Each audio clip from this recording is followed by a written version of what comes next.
Hello, everybody. It's Vertical Sandwich. Welcome to book reviews, or back to book reviews, or something. Um, so, I can't believe I haven't done this. I know I recorded this review at one point in time, and there's a handful of books that I know like the Illuminatus trilogy I recorded a review for. Somehow, Ancillary Justice got lost, and then this. And like, I can't believe that I didn't get around to this until now, so we're doing this right now. So, boom.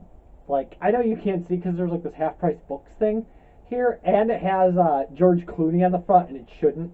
But this is Solaris. Now, let me just talk to you for a second. Maybe if we do it this way. Solaris. Okay. Now, let me just talk to you for a second about Stanislaw Lem. Now, here's the deal. We'll read the back of the book thing here, and then I'm going to talk a little bit about Lem, and then we'll read a little bit of the book. When psychologist Chris Kelvin arrives at the planet Solaris to study the ocean that covers its surface, he finds himself confronting a painful memory embodied in the physical likeness of a past lover. Kelvin learns that he is not alone in this, and that other crews examining the planet are plagued with their own repressed and newly real memories. Could it be, as Solaris scientists speculate, that the ocean may be a massive neural center creating these memories for a reason no one can identify? Long considered a classic, Solaris asked the question, can we understand the universe around us without first understanding what lies within? Like, okay, so here's the thing, is like, I know I've talked about this before, but Stanislaw Lem is just like, he is a science fiction writer unlike other science fiction writers in the way that science fiction, like when you read Lem, it makes you sad that 98% of sci-fi is Star Wars. Right? And not that Star Wars is inherently a bad thing, but it's like I always complain about how it's always just like aliens and flying saucers and, you know, space and battles in space. And like, meh. I just don't like you read that stuff enough and you just go like, I'm tired of just space battles. Right? It's the most boring kind of sci-fi trope. And like, Lem is the guy. He's the guy. It's not even about like who, like, one among a bunch of authors, but he's the guy who just like whose imagination is clearly unbounded and unlimited. So like, he looks at like most people look at science fiction and go like, what does an alien civilization meaning a blah blah blah look like? And Lem goes, what if a planet has a neurological ocean, and so a space station revolving around it makes the people who are working there, it manifests their past lovers as a thing, like as a physical thing that seems to haunt them. And like, that's the kind of, like, what if a sentient mountain dreams enemies that are trying to kill it? Like, those are the kind of things that he just like throws out there. He's so unbounded by like the conventions of his craft, where he just literally goes like, his ideas seem so out in space that it's startling. You just kind of, you can't even, you have to wrap your head around the premise several times before you even pick up the book, because you just go like, what is going on? And like, that's amazing. It's a thing that he is it's unparalleled in the science fiction I have experienced. Like, nobody has better ideas, like more unique, strange ideas than Stanislaw Lem. And that's amazing. Now, there's been 2 movie versions of this, and one of them has George Clooney in it, but one of them is a Russian version from the 70s. See that movie. Like, I've never seen the Clooney version, but see the one from the 70s. Like, it's amazing. It's just amazing. So, yeah, neurological ocean, a planet, like, surrounded, people working on a satellite that's surrounding the planet, and, like, so, I climbed out and said to Rhea, who was waiting at the foot of the ladder, this guy, he's trying to get rid of, like, he's trying to kill this person who has just appeared at this station that he's working on is dead. So he knows that this thing that has appeared to him is this illusion. But it's a physical thing, and so he's decided to, like, put it in a rocket, like, launch it off or something. Or lock it up or something. So, get in. What about you? I'll follow you. I have to close the hatch behind us. She gave no sign that she suspected any trickery. When she had disappeared inside, I stuck my head into the opening and asked, "Are you comfortable?" I heard a muffled yes from inside the confined cockpit. I withdrew my head and slammed the hatch with all of my strength. I slid home the 2 bolts and tightened the 5 safety screws with the special spanner I had brought with me. The slender metal cigar stood there, pointing upwards as though it were really about to take off into space.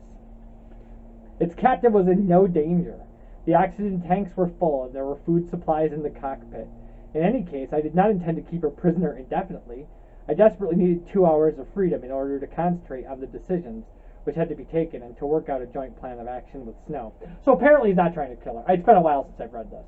He just wants to lock her up for a bit. As I was tightening the last screw but one, I felt a vibration in the 3-pronged clamp which held the base of the shuttle. I thought I must have loosened the support in my over-eager handling of the heavy spanner, but when I stepped back to take a look, I was greeted by a spectacle which I hope I shall never have to see again. The whole vehicle trembled, shaken from the inside as though by some superhuman force.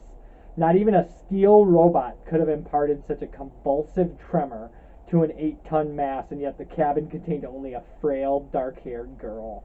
The reflections from the light quivered on the shuttle's gleaming sides. I could not hear the blows. There was no sound whatever from inside the vehicle, but the outspread struts vibrated like taut wires. The violence of the shockwaves was such that I was afraid the entire scaffolding would collapse. I tightened the final screw with a trembling hand, threw down the spanner, and jumped off the ladder. As I slowly retreated, I noticed the shock absorbers, designed to resist a continuous pressure, were vibrating furiously. It looked to me as though the shuttle's outer skin was wrinkling. Frenziedly, I rushed to the control panel and with both hands lifted the starting lever.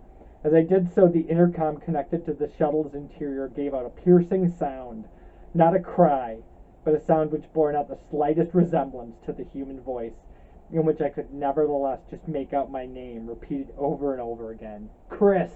Chris! Chris! I had attacked the controls so violently, fumbling in my haste, that my fingers were torn and bleeding. Just a bluish glimmer like that of a ghostly dawn lit up the walls. Swirling clouds of vaporous dust eddied around the launching pad. The dust turned into a column of fierce sparks, and the echoes of a tremendous roar drowned all other noise.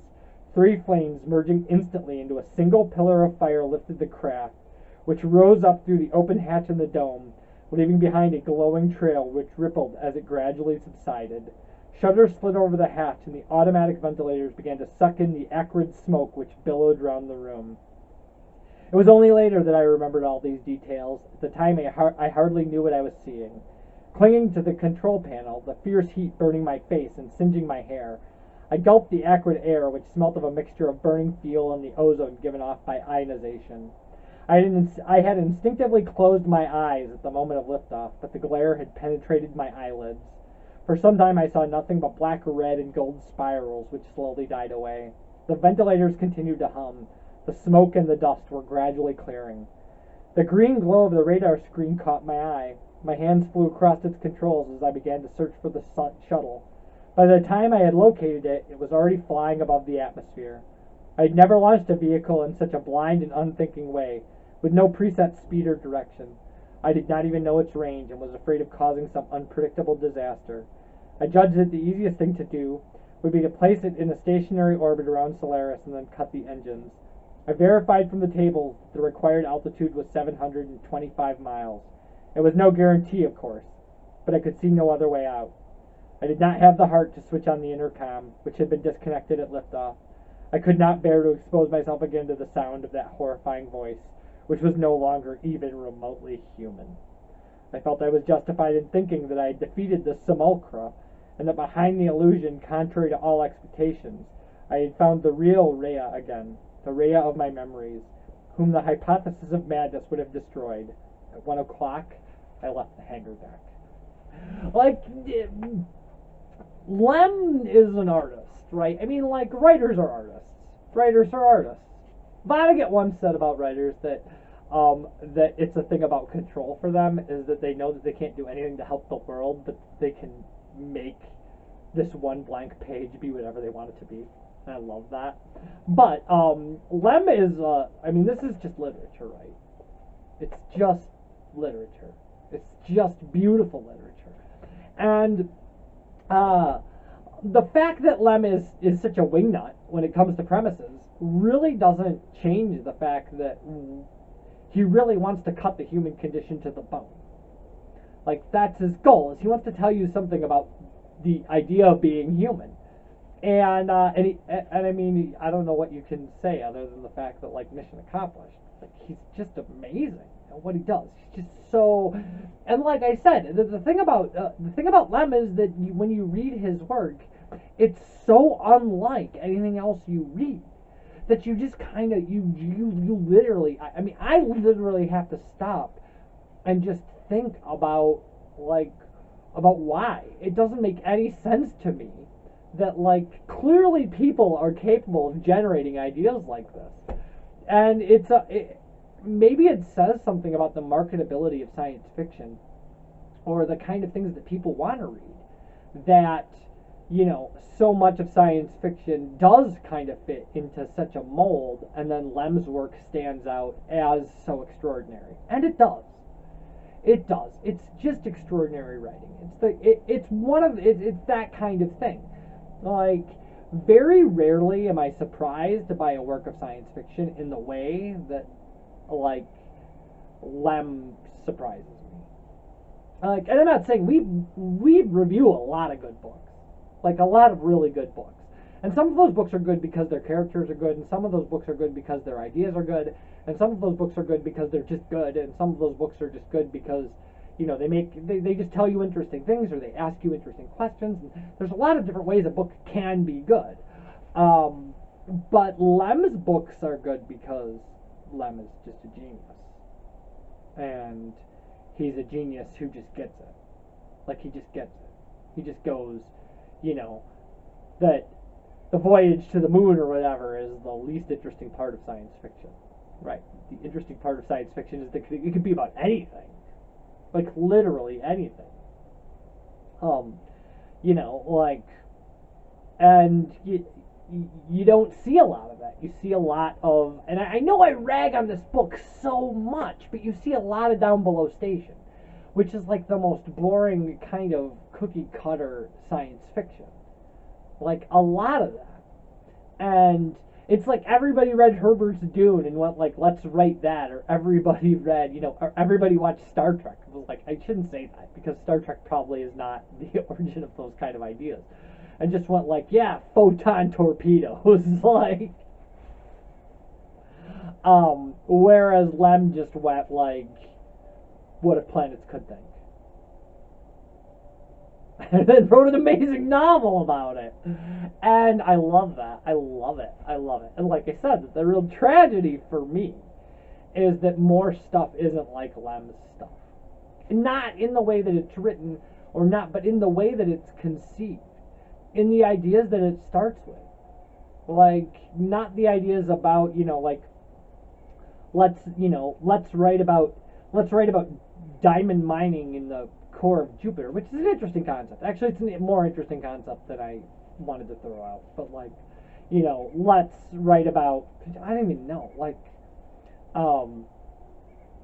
you know, let's write a war, or let's write a book about how the solar system was conquered, or like how the solar system died.